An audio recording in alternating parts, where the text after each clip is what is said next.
কি সর্বনেশে কথা দেখেন। আজকে একটা খবরে জানা গেল যে একজন প্রসিকিউটর তাকে আসামিকে জামিন দেওয়ার জন্য 1 কোটি টাকা ঘুষ দাবি করছে। ঘুষ চাইছে সে। অজ্ঞাত পরিচয়ে এক নারীর সাথে কথোপকথন সেটা ফাঁস করছে। প্রথম আলো এবং নেত্র নিউজ যৌথ অনুসন্ধান করে এটা প্রকাশ করছে।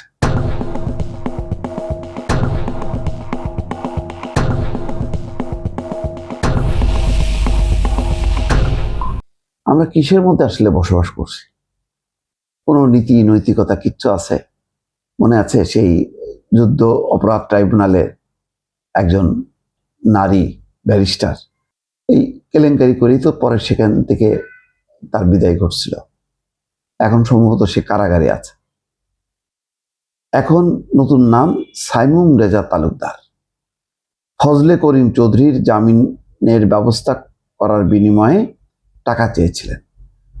অভিযোগ পেয়ে সাইমুমকে ট্রাইব্যুনালের ওই মামলা থেকে সরিয়ে দেন, আর কোনো ব্যবস্থা নেননি। কেন ব্যবস্থা নেননি? গুরুতর একটা অপরাধ। বর্তমান যে চিফ প্রসিকিউটর আমিন ইসলাম বলছেন যে তিনি এখনো অভিযোগ সম্পর্কে জানেন না। আওয়ামী লীগের সাবেক এমপি ABM ফজলে করিমের বিরুদ্ধে জুলাই হত্যাকাণ্ডে জড়িত থাকার অভিযোগে আন্তর্জাতিক অপরাধ ট্রাইব্যুনালে মানবতা বিরোধী অপরাধের মামলা। 2024 সালে 12 সেপ্টেম্বর গ্রেপ্তারের পর থেকে তিনি কারাগারে। এই ফজলে করিম চৌধুরীর মতন দুর্বৃত্ত ওই চট্টগ্রাম অঞ্চলে আর দ্বিতীয়টি আছে কিনা সন্দেহ আছে। যে পরিমাণ দুর্বৃত্তপনা করছে সে এবং তার বাহিনীকে দিয়ে অকল্পনীয়। এই লোককে জামিনের ব্যবস্থা করার আশ্বাস দিছে এই সাইমুম রেজা তালুকদার। তাহলে ইউনূস সরকারের সময় কি ধরনের লোক নিয়োগ করা হয়েছে? যেখানে এরকম একটা ট্রাইব্যুনাল, যেখানে শত শত ছাত্র জনতা হত্যার দায়ে একটা ট্রাইব্যুনাল গঠন হয়েছে, সেই ট্রাইব্যুনালের মধ্যে ঢুকে পড়ছে।